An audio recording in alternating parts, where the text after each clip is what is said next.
Lee lo que ves ahí. Hoy vas a reflexionar sobre los avances en tus aprendizajes y así mejorar tu producción final y elaborar tus compromisos de mejora al escribir textos narrativos. ¿Recuerdas, niño y niña, el texto narrativo que escribiste en la semana 20 y 21? Observa las siguientes animaciones. Espero que te ayuden a recordar lo que tú escribiste en la semana 20 y 21 de los textos narrativos. Caballo relincha y escupe a la persona. Observa. Oh, qué mala experiencia. Señor se cae en una transmisión en vivo. Mira qué experiencia que pasó ese personaje. Lo que acabas de ver en ambas animaciones son experiencias vividas por aquellos personajes. ¿Tú, niño, niña, has tenido experiencias parecidas? A esas experiencias se les llama anécdotas. Hoy vas a revisar tus anécdotas que has escrito en la semana 20 y 21 con la finalidad de mejorar lo que escribiste. Y a esas anécdotas se les llaman textos narrativos. ¿Estás listo y lista, niño y niña, para saber cómo debes revisar tu texto narrativo que escribiste en la semana 20 y 21? Si es así, entonces primero vamos a responder las preguntas, niño y niña. Luego vamos a revisar tu anécdota. ¿Estás listo para copiar en tu cuaderno la primera pregunta? ¿Cómo te organizas cuando debes escribir las actividades que se te solicitan? Cuando tu profesor o profesora te da ciertas actividades, ¿cómo te organizas tú, niño y niña? Lo primero que debes hacer, niño y niña, es revisar las actividades de tu horario. Trata de buscar un tiempo tranquilo, adecuado, donde te puedas concentrar y no haya distracciones. Eso es lo que debes hacer primero. Organizar bien tu horario, revisar las actividades de tu horario. Luego, lo que tienes que hacer es buscar los materiales a tiempo. ¿Para qué? Para no distraerte y no estar parándote a cada rato. Eso te desconcentra. Luego, ¿qué debes hacer? ¿Cómo te organizas? Te organizas revisando los textos escritos para guiar tu aprendizaje. En tu portafolio, por ejemplo, debes revisar tú siempre tus textos que has escrito. Ahí hay muchos textos y esos textos te pueden guiar, te pueden orientar de cómo escribir la actividad que tu profesor o tu profesora te está dando. Recuerda entonces estos 3 pasos para organizar tus actividades cuando tu profesor o profesora te solicita. Siguiente pregunta. ¿Qué haces para asegurarte de que estás realizando las acciones solicitadas satisfactoriamente? ¿Qué haces tú?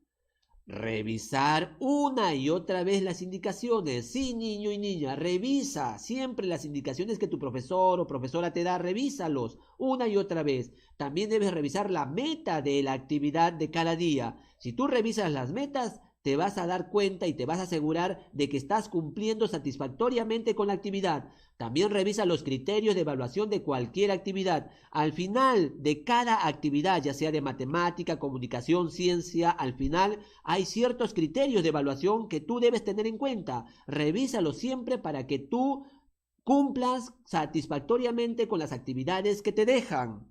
Siguiente pregunta.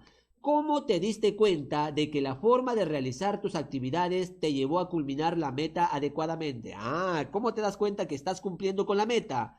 Cuando tú evalúas cada actividad, la actividad de ciencia, la actividad de matemática, las actividades de comunicación, cuando tú evalúas cada una de esas actividades, te vas a dar cuenta si estás cumpliendo o no con la meta. También cuando lees los criterios de evaluación, como te dije que al final de cada actividad, en cada área hay criterios de evaluación. Cuando tú los lees y te vas a dar cuenta que si lo estás cumpliendo o no adecuadamente. ¿Te sentiste satisfecho de tu trabajo final? ¿Por qué? Cuando tú terminas un trabajo o una actividad, ¿estás satisfecho y contento? Probablemente sí, ¿no? Tú digas que sí estás satisfecho, porque la profesora o el profesor te felicitó, te dijo, muy bien, campeón, muy bien, princesa, eres lo máximo. Pero debes estar más satisfecho cuando aprendes algo nuevo, niño y niña. No basta con la felicitación del maestro. Lo que tú tienes que hacer es ser consciente de que tus logros, tus aprendizajes es porque tú quieres mejorar. Eso debe ser una de las razones por la cual debes estar satisfecho, porque lo que tú aprendes es lo que perdura. Después de analizar estas preguntas, ahora sí, niño y niña, es momento de revisar tu anécdota. Pero antes de revisar tu anécdota, primero vamos a revisar la anécdota de Román. Mira y examina y lee conmigo cómo escribió Román su anécdota. El huevo sorpresa. Esta es una anécdota que le sucedió a mi tío Carlos cuando era un niño de 4 años y que aún recordamos. Sus papás y él se alistaron para salir a una actividad por Semana Santa, y como a él le gustaba desayunar huevo duro, pensó que era una buena idea llevarse un huevo en el bolsillo para el camino. Cuando ya estaban en el carro, su papá lo sentó en sus rodillas y el huevo del bolsillo reventó y los mojó. Su papá le dijo, ¿para qué trajiste un huevo? Y él le contestó, para comer. Me gusta mucho, pero él no supo que primero debía cocinarlo para comer su huevo duro que le gustaba mucho. Tú, niño y niña, ¿estás revisando y leyendo tu anécdota? ¿Ya lo estás haciendo como lo estamos leyendo la anécdota de Román? Recuerda que esas anécdotas, ¿dónde se encuentran? En la semana 21 y 20. Te pregunto, niño y niña, ¿tú crees que Román ha escrito correctamente su texto? Lo vamos a analizar más adelante para que te des cuenta si lo escribió correctamente o no. Pero antes de revisar la anécdota de Román, te animo a que leas junto conmigo la anécdota de Cecilia. Cecilia también escribió una anécdota. Día de mi cumpleaños. Era el 3 de diciembre y toda mi familia pusieron plata para festejarme, pero el día de mi cumpleaños alquilaron un payaso. Pero el payaso no vino y yo me voy diciendo, el payaso los ha engañado, y mi familia se pusieron tristes y algunos alegres. Pero mis abuelitos, que habían comprado una torta para mí y también muchos regalos, y mis tíos trajeron gaseosa y la pasé bien con mi familia. Aquí dice aguelitos, ¿verdad? Mil disculpas. Entonces te pregunto, responde, ¿cuál de estas anécdotas piensas que está mejor escrita? ¿Por qué? ¿La anécdota que escribió Cecilia o el texto que escribió Román? ¿Ah? A simple vista podemos decir que el de Román, ¿verdad? Es el que está mejor escrita, porque no tiene errores de escritura. ¿Tú crees eso? Ahora vamos a revisar lo que escribió Román y Cecilia, sus anécdotas. Y para ello te animo, niño y niña, que tengas en cuenta todos estos criterios. Vamos a revisar criterio por criterio y vamos a colocar sí o no, si cumplió Román o Cecilia con el criterio que está ahí. Es momento entonces de evaluar los textos de Román y de Cecilia. Primer criterio, lee conmigo. Las anécdotas presentan una secuencia narrativa que contiene inicio, nudo y desenlace. Ahí tienes la anécdota de Román y la anécdota de Cecilia. ¿Crees tú que esas dos anécdotas contienen inicio, nudo y desenlace? Para identificar si tiene inicio, nudo y desenlace, te pregunto, ¿cuándo ocurrió los hechos en el caso de la anécdota de Román? Dice que esto ocurrió cuando el tío Carlos tenía 4 años, o sea, hace mucho tiempo.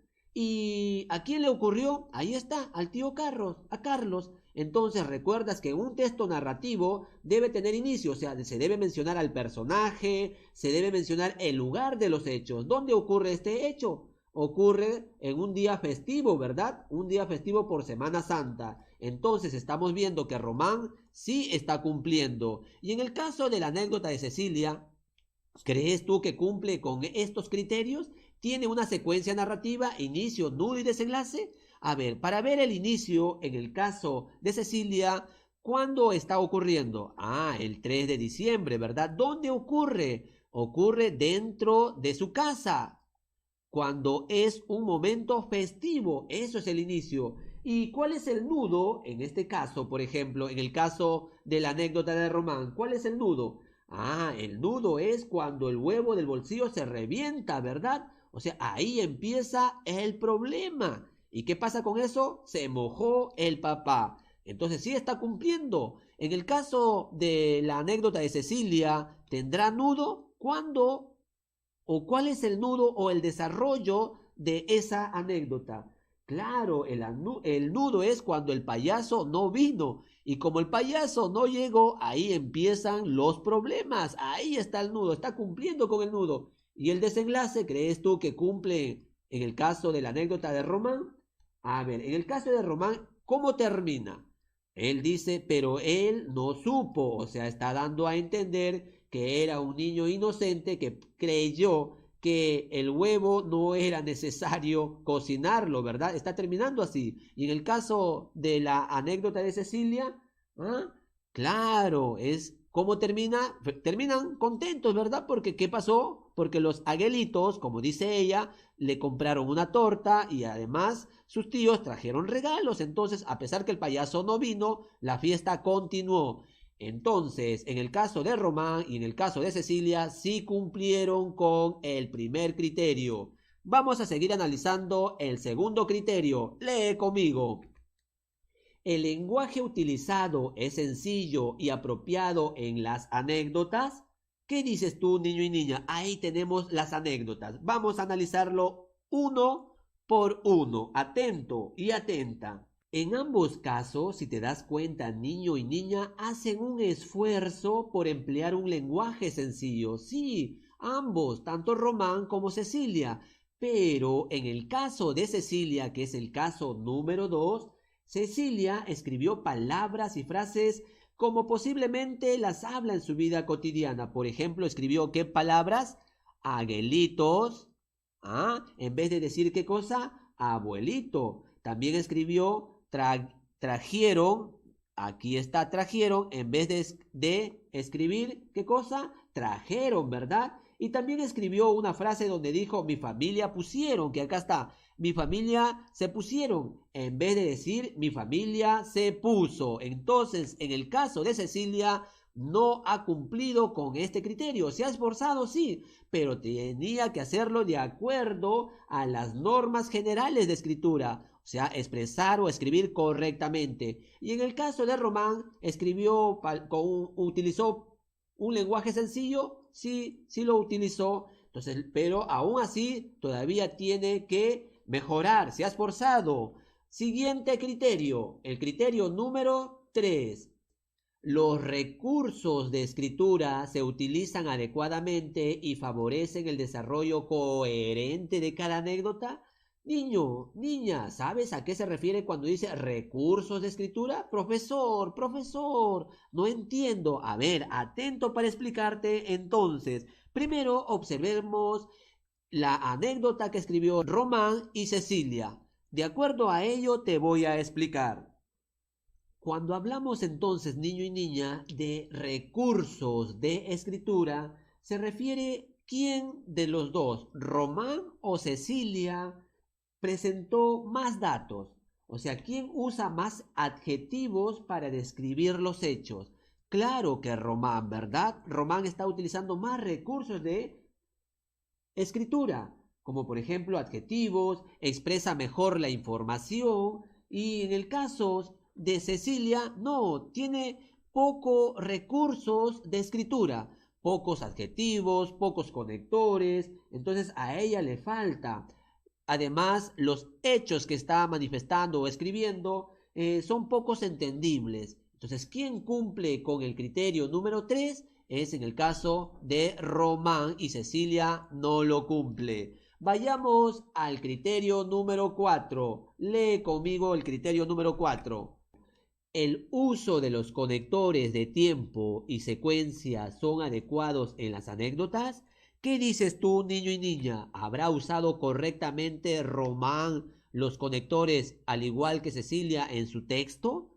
En el caso de Cecilia, ha usado conectores que afecta a todo el texto, conectores que ha utilizado constantemente. Por ejemplo, tenemos acá vino y yo, acá hay otro conector que es y mi familia, y también, y las pasé. En vez de usar ese conector constantemente, debió haber reemplazado por conectores como luego, también, después.